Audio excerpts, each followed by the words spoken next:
I'm going to talk a little bit about how people edit audio for podcasts and really just in general.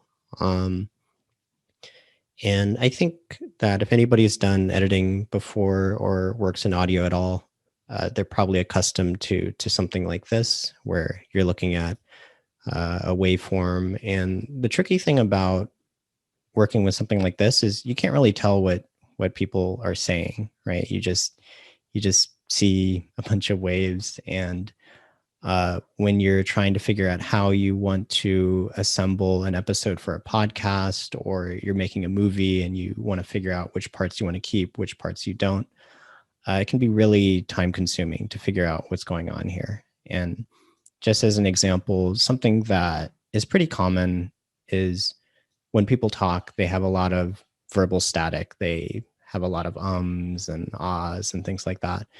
And so traditionally what people would have to do is they would have to kind of like zoom around and look and try and figure out what looked like that. And just from the waveform, it's really hard to tell. Like you could try a few. So went to college. And it's like, that's not it. But you can kind of get a feel for how you might be scrubbing around the audio, and it's really tough to figure out what it is you want to delete.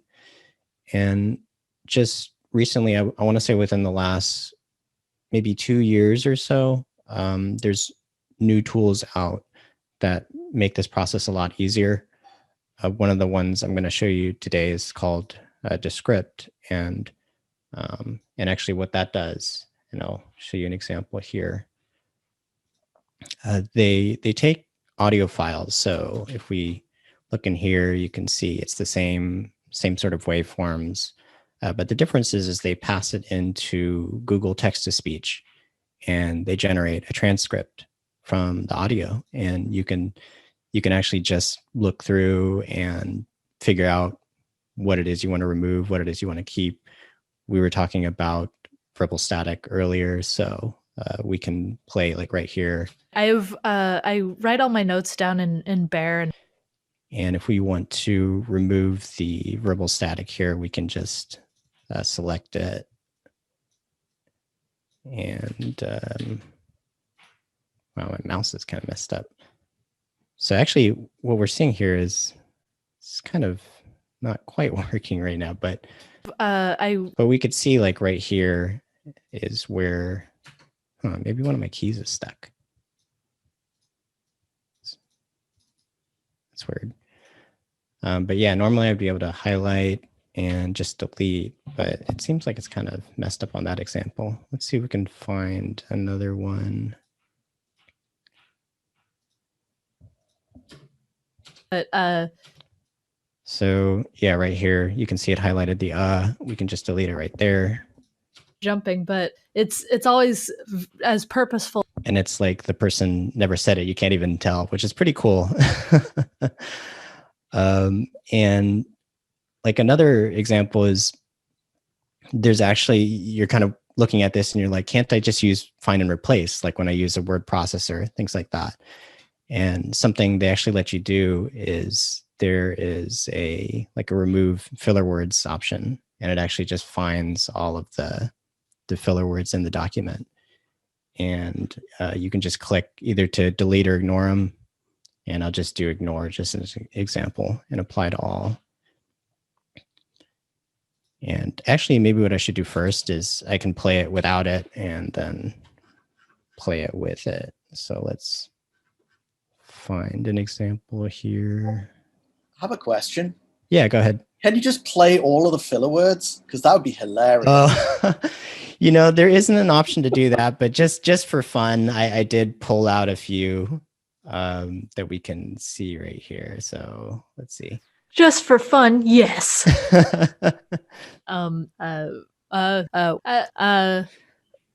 So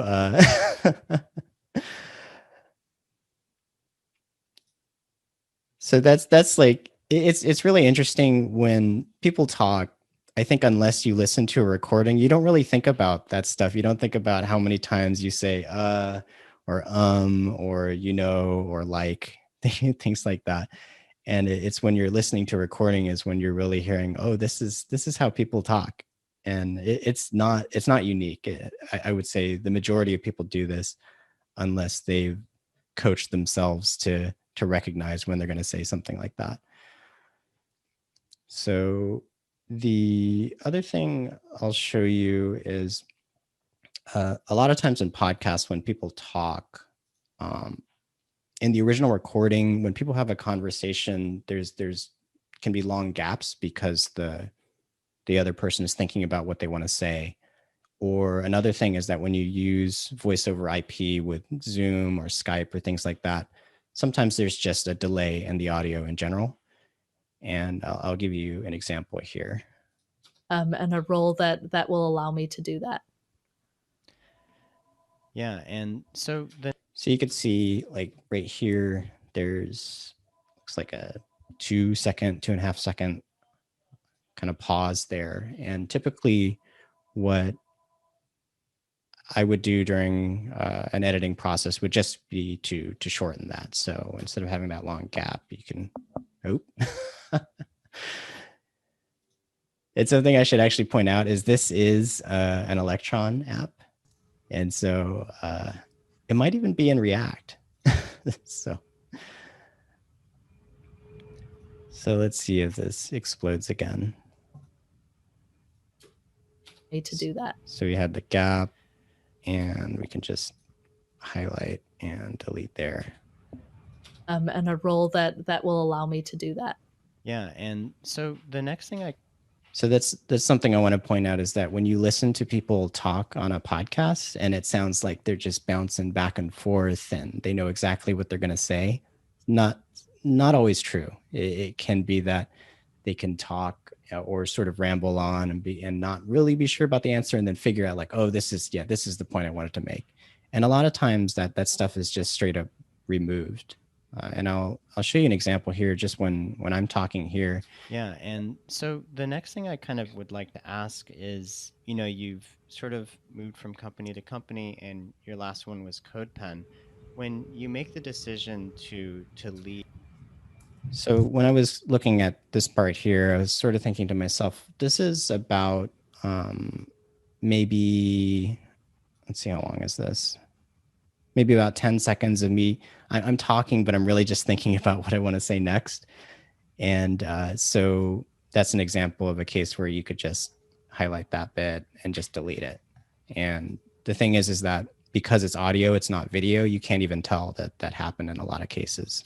And a role that will allow me to do that. When you make the decision to leave, how do you sort of, how do you? And so that, that's an example of where it makes it seem like I had my answer ready and I was ready to go, but in reality, it's just the magic of editing.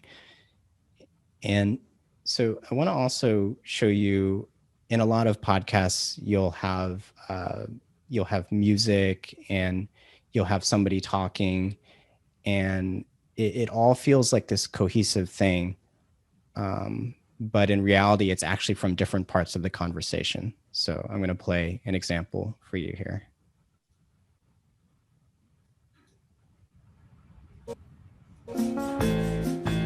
I couldn't deal with the politics.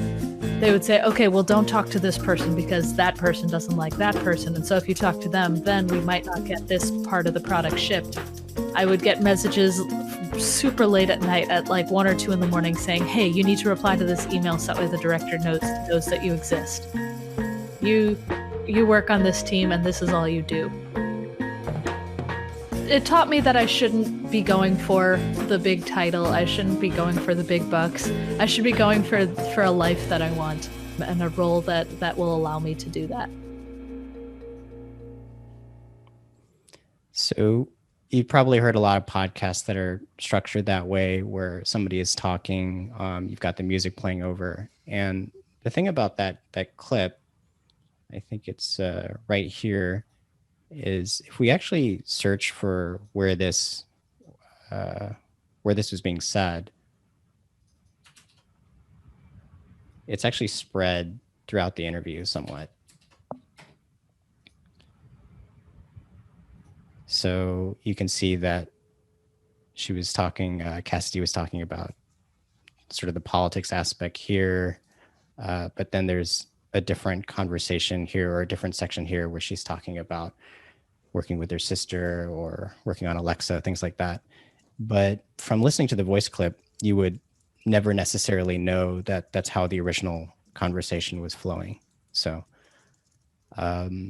yeah, so that's pretty much all I had. I just kind of wanted to show you how, one, there's a lot of different tools that make it easy for you to edit audio and restructure audio. You don't have to be an audio engineer or anything. This is very similar to working with a word processor. And I also wanted to give you an idea of when you listen to a podcast, a lot of times what you hear has a lot of things removed. It has the verbal static removed. It has people sections where people stumble over what they're saying removed. And sometimes the actual ordering of the conversation can be completely shifted. They can remove sections where the host is talking. They can remove large gaps of when the guest is talking, things like that. So just something to think about the next time you listen to a podcast. That's all I got.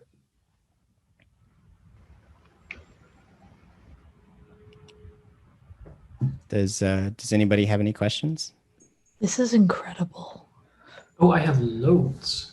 Do you know how it handles people who have stronger accents? It can vary, yeah.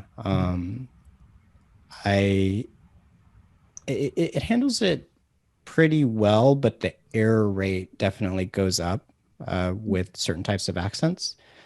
But the thing is that you don't necessarily need to have all of the exact words correct.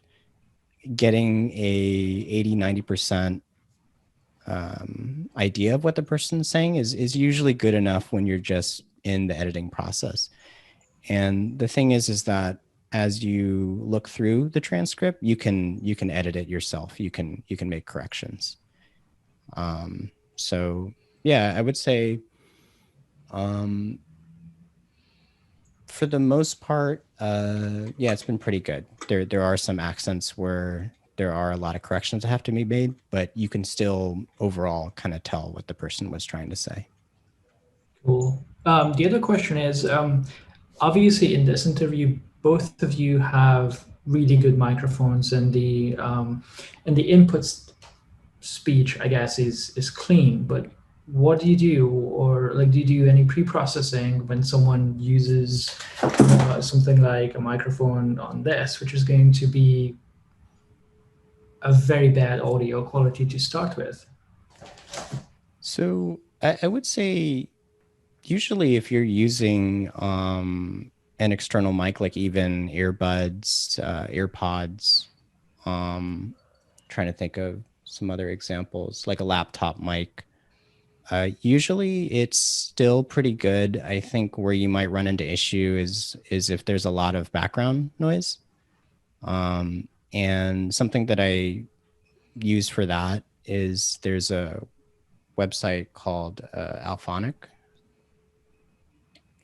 And let me see if I can open that. So this is a site where you can upload your audio tracks, and it will try and remove the noise, try to level them, things like that. Mm-hmm. And they also have a desktop version as well that you can purchase, but there's one where you can pay for credits.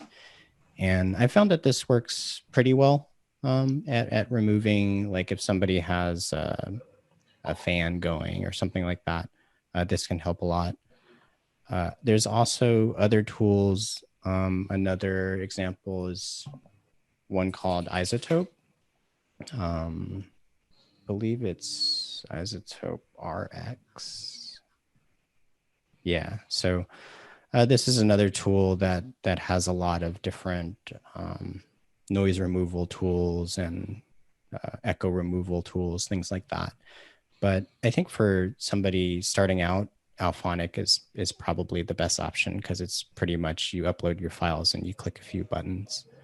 I'm not sure if Descript itself, which was the tool I was showing you earlier, I don't know if that has any tools for that, but But yeah, the one I usually use is Alphonic. This is really cool. This would have saved me so many hours this week, and I want it now. What were you working on? I was editing videos, but it was audio only, like it was screencasts, and so I Okay. was truly just cutting out my uhs and fixing pauses and like re-saying the same phrases over and over to make sure I got it right. For And sure. yeah, that would have saved me a lot of time. Yeah, I've never tried it, but there's actually video editing in the same tool. But the thing to remember about video editing is that if it's somebody talking and you make cuts, right, then it's just gonna make these jump cuts. Right. But for audio, yeah, you have a lot of flexibility and how you can mess with things. Well, I suppose it's time for another question. Out of curiosity, can you export the transcriptions that it makes into some JSON file if you wanted to, use it on a website and create like a visual transcription, almost like the video that they did? Or Yeah, there's, I don't know. I don't think they have word by word exporting. They have a few options, but I think it's more of just a text file. That's cool that it can generate captions too. Oh, that's a good point. So maybe that would work. I think, did you see that somewhere? I saw that somewhere. Oh yeah, subtitles right there. Oh, okay. Okay. Yeah. So I mean, I guess that's not giving you the JSON exactly, but well, I mean, you could convert that. Right. Yeah. And I guess the other thing too is that when you, that would probably work. And the thing is that I would imagine because this is an Electron app, probably all that information is embedded somewhere. You can actually log in on the website and open up the developer tools. And I wonder if you could maybe just even pull it out of that. I'm not sure. There was an option to export with text and time code with the offset, I think. Mm-hmm. You're talking about this bit? Yeah. Because one of the things that I am going to help with someone else is that they record podcast episodes, and when they publish it, they want to have a little kind of like this preview window, so that as the audio plays, the transcript actually automatically sort of scrolls to wherever they are at the moment in the audio. So I guess if it can do that, that would be like a massive help for everyone involved. Yeah, it's interesting because I think what you're talking about is something sort of like when you play it inside this tool, kinds of politics where, decisions, or because I think once it reaches the end, let's actually see if it scrolls. Because of some sort of bias that a certain person might have. Yeah, had. I guess this and doesn't so, scroll, but I think you were trying to make something similar to that, where it's playing the audio and showing you what text is being played, and then scrolling the okay. Yeah, it's kind of like a karaoke, but for podcasts. Yeah, I think maybe if you took the caption data, you could probably create something like that, but it doesn't seem like it's going to export that out of the box. Yeah. All right, cool. This looks amazing. Thank you.